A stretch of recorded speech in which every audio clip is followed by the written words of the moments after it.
watching I See Evolution, a new paradigm media contribution.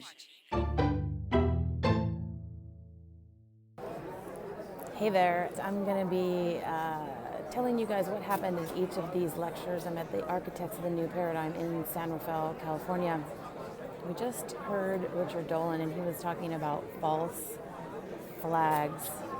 If you don't know what a false flag is, you can Google it, and I found out there's websites out there that are starting to promote what false flags are, and these are all designed to keep us in the dark.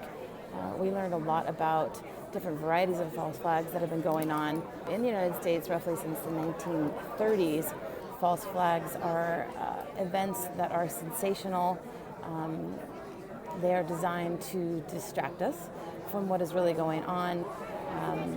Their connection to intel groups that have an agenda that are provided by certain government agencies to promote their own agenda, their own purpose. But I don't want to really get into just that, except for how do we get out of this cycle that they are perpetuating. You know, technology is moving so fast and so quickly that if we really start working together and collectively, then we can.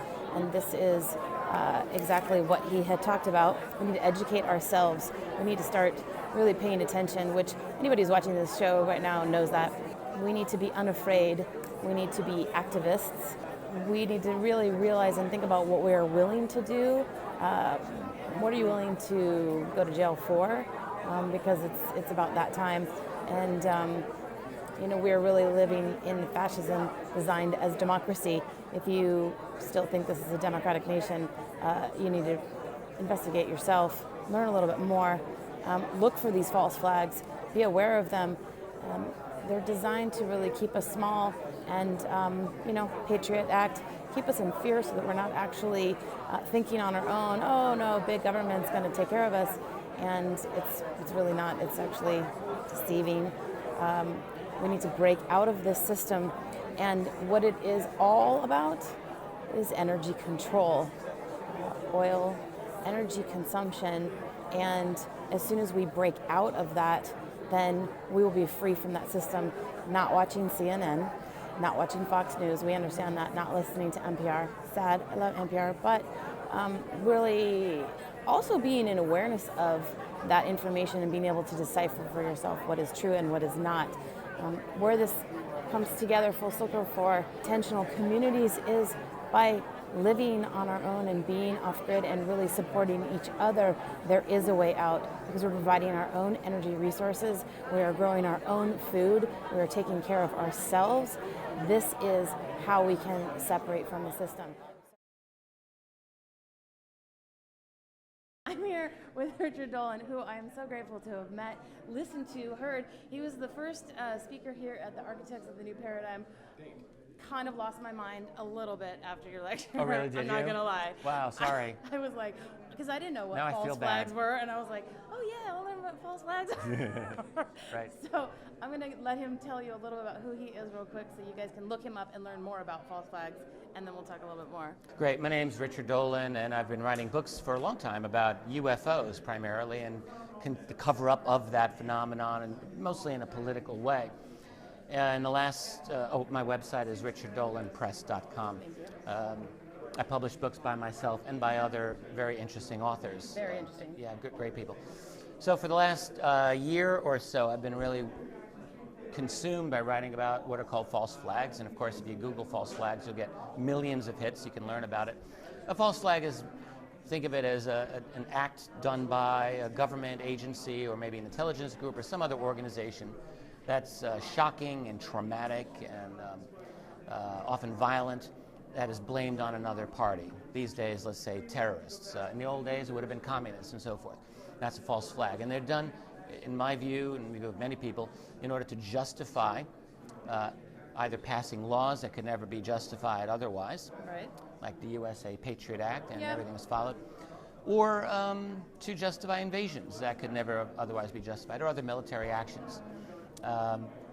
So that's a false flag, and my contention is that there's a lot of it going on in the world these days, so much that I would say we live in an era of false flags. And actually, the lecture I gave yesterday was only 50 minutes. So if that was a lot for you, then and I'm sorry. Like normally I do these for 90 minutes. They kept me short here. And in fact, I had a lot of false flag information that I couldn't even get into. It was a lot, actually. There's a lot going on. Yeah, my own research tells me that in the last century or so, I've identified at least 100 pretty certain false flags. I say pretty certain because if they're well done, it's always going to be difficult to prove 100%, to be honest with you. But I think there is a profile of what these false flags typically are, and I've tried to identify that. And I also think that with good investigative journalism, many of these can, let us say, with good confidence be labeled as virtually certain false flags. So that's really what I'm going on. So 2 quick questions, because the crowd's coming out, but it's okay because we got you on the mic. I meet people who think that I'm full of hogwash and nonsense, and I would so love for you to say to them, to those people who think that false flags are in fact hogwash, what can they do to actually educate themselves about that? Well, yeah, I think false flags they're part of our era now. They're specifically a form of propaganda, and we live in an era of intense propaganda. And I don't think you have to really think too hard to understand that this is true when you think of the media blitz that surrounds our lives 24/7 to kind of distract us on things like the Kardashians or whatever shiny new media toy comes into our mind. Ditto with the world of news censorship, particularly in the United States. I think a lot of thinking people are well aware that American news is highly managed. Those forms of propaganda alone do a very good job by themselves at managing public opinion, but the fact is that every now and then stronger medicine is needed to corral public opinion. Right. And this is when we're talking about things like false flags, which, and then there are things that are almost like false flags, like having agents provocateurs in crowds to destabilize movements like Occupy Wall Street and others. It's kind of like a false flag. Or regime change activities, which the United States has become totally expert on. Right. For people who doubt that these things happen, they need to sit down and do some research on it. The information is readily available out there, and that also applies to false flags. Now, that's not to say that there's 100% agreement on all these events. You know, are they false flags, or are they simply, in some cases, opportunistic actions taken by governments after genuine tragedies have occurred? Right. Sometimes that is the case. All right, it's not the case, I would say, that every single horrible tragedy that occurs is a false flag. I think there are cases in which we have what Naomi Klein called the shock doctrine approach, which is if a genuine crisis or catastrophe happens, that there are plans ready to roll out in place that are designed to whether it's increase corporate control over your resources or take your rights away through legislation, that these are opportunistic plans that are ready. They're ready. Ready to go. Basically, they happen when you're in this trauma state, you don't know what's happening, you're looking for direction, and then they roll this out. And oh, great. You called it something about helplessness? Well, right. The idea of ruling by trauma, ruling by shock, is to create a sense of helplessness. This is how you keep people in line. It's like rats in a cage, where they learn that they're not in charge of their own fate. And I think when people really think about this and about their world, they can see that there is this effort to create a sense of helplessness among all of us, so that we can't fight the system and we can't fight to make our world a better place and have more autonomous lives.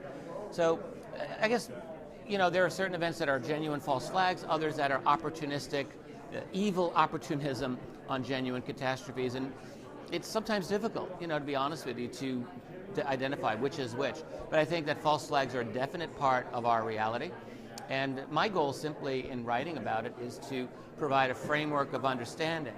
Like, I want people to understand not just that all of these X events of the past are probably false flags, but I want people to understand why false flags happen. Let's call it a geopolitics of false flags.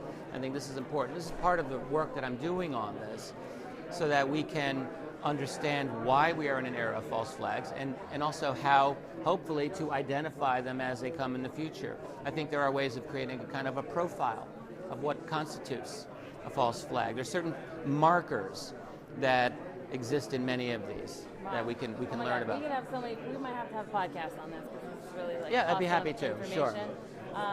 But real quick, you had talked about some ways for us to pull off or away from globalization, which is really what this is designed for.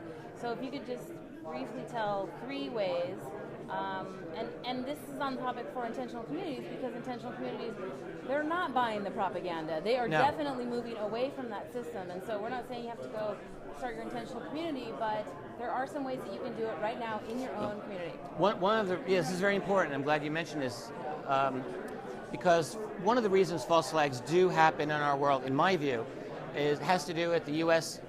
and let's say financial communities' domination over energy globally, over oil and natural gas particularly. I mean, think about it.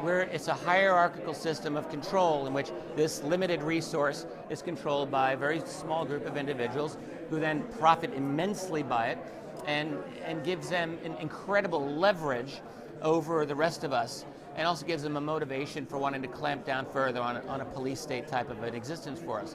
So one solution for us is to increase our own level of independence from that system. And that means, smart people in this world coming up with ideas of, let's say, energy breakthroughs. There's a lot of that in the world, and I think some of these ideas are very, very excellent ideas indeed. And with some concentration and effort and bravery, we can extend those types of energy to the rest of the world. Yes. But another solution, and has been going on for years, are intentional communities, without a doubt. To what extent it is possible to take yourself out of that grid, out of that control system. Absolutely. And it's in creating a sense of autonomy over ourselves that we have, I feel, the best chance of breaking the foundations that enable things like false flags and other evil elements of our world today. What we need to do is break that hierarchy. Yeah, awesome. Yay! Thank you so much for being on I See Evolution. I'm so excited to talk to you, to have met you, and to share your information with everybody. So, are you ever worried that they're going to come after what you're talking about? Oh, well, I've never been threatened. I've never had the idea that my life was in danger. Maybe I'm just not important enough. That's probably the case. But no, I mean, and even if I were, look, my attitude at this stage of the game is this is what I have to do, is what I love to do. I love it. And thank you. The longest life and the shortest life are both like that. I know. They're both gone. So when you really look back, you have to decide, what have I lived my life for? Yeah. Is it something that's worthwhile or not worthwhile? And I just do what I do because I love it. Yay. Thank you so much. Thank you, Zan. You're watching I See Evolution, a new paradigm media contribution.